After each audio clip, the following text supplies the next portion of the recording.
Hello and welcome to my project on the Great Depression and Wall Street crash. Sorry if the audio slash video looks slash sounds bad, as I am doing this from a headset, an iPad, and a free trial of an editing software that I use from time to time.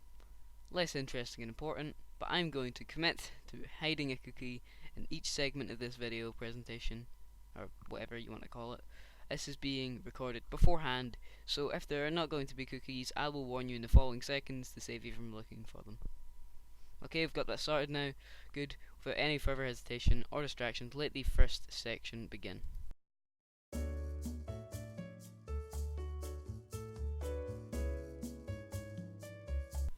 Okay, that took more takes than I thought I would have to do. But to keep ahead of time, I will start explaining the Wall Street crash and what the Great Depression actually was.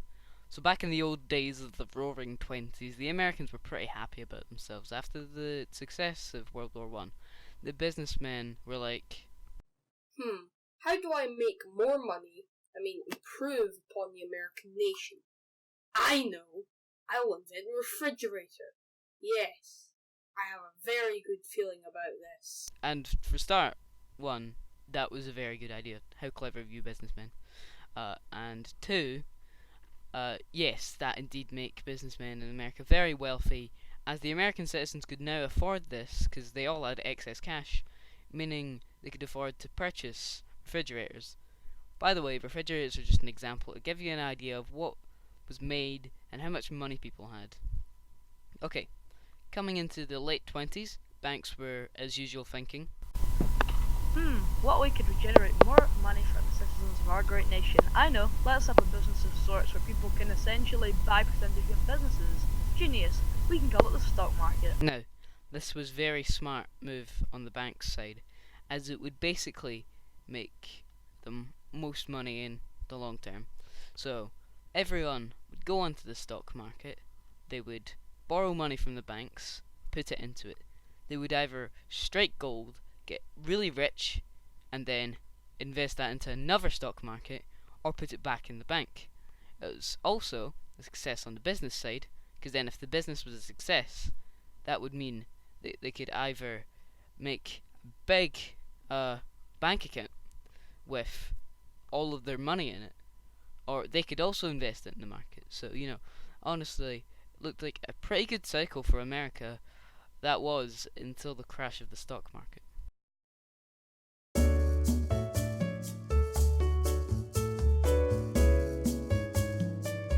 One of the major flaws of the stock market is that it didn't have anybody monitoring it, which is never good when you're dealing with big investments like these.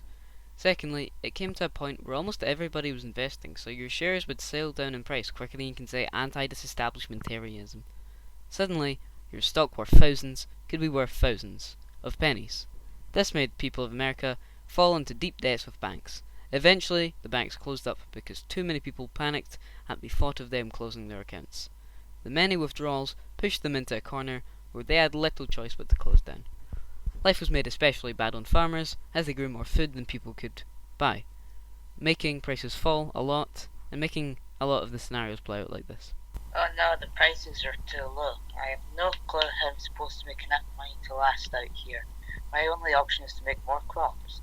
Oh no, nothing's changed. There is no way I can pay off my mortgages now. And they did run into debts, and then this happened. We are taking your land until you can pay us back. And so on, so on. And on the other hand, businessmen had similar problems with their scenarios usually running out like this. What do you mean we haven't sold in over 2 months? Does everybody seriously already have a refrigerator? But I can't come up with another idea like this in such short time. Guess I need to start cutting wages and sacking employees. So as you could guess, this sort of crash rippled like a rock thrown into a pool of water, or like bacteria multiplying and getting worse as each passing day went by. People went into depression. Speaking of, the next section is about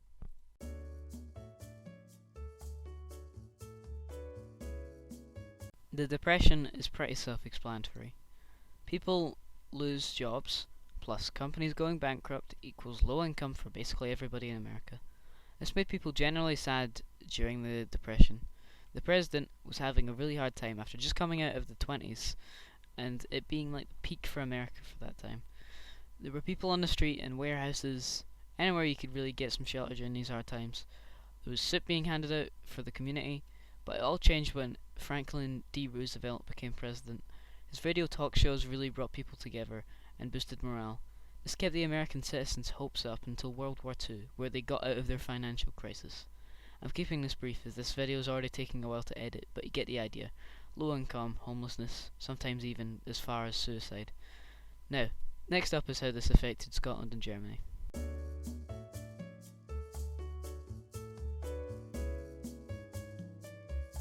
The depression between Scotland and Germany varied in many ways. For a start, Scotland had people losing jobs and moving out, but Germany similarly had job loss and people fleeing, but for very different reasons. See, when America asked to take back their loans, and this in turn affected both Scotland and Germany, making lots of people lose jobs in Scotland, roughly 3.5 million unemployed people, and Germany reached a whopping 6 million. This is double the amount of unemployed people in Scotland, so that's quite a lot. The difference between Scotland and Germany, again, is that Germany turned to a dictatorship when Adolf Hitler became Chancellor of Germany by sheer vote, and changed Germany for the worse. You see, he hated Jews and punished them severely at times. This was before the events of World War II, when the number of people being killed reached a substantial amount. Scotland had Ramsay MacDonald as their leader, and he fully supported democracy, which is the complete opposite of dictatorship. The unemployment caused a lot of struggle, but in Scotland it caused a lot of boredom. So you had a choice in Scotland, and Germany kind of didn't. The education system was very different in lots of ways. See, Scotland had a more classic student don't behave, smack 'em, still don't behave, smack 'em harder sort of strategy, but I'm sure that Germany also had some severe punishments. On the other hand, Germany's curriculum was more like having to swear loyalty to Hitler daily and have PE, biology and maths all day, every day. These are very different, as you can see, but they both had the same problem, and it was the Wall Street crash that occurred them both.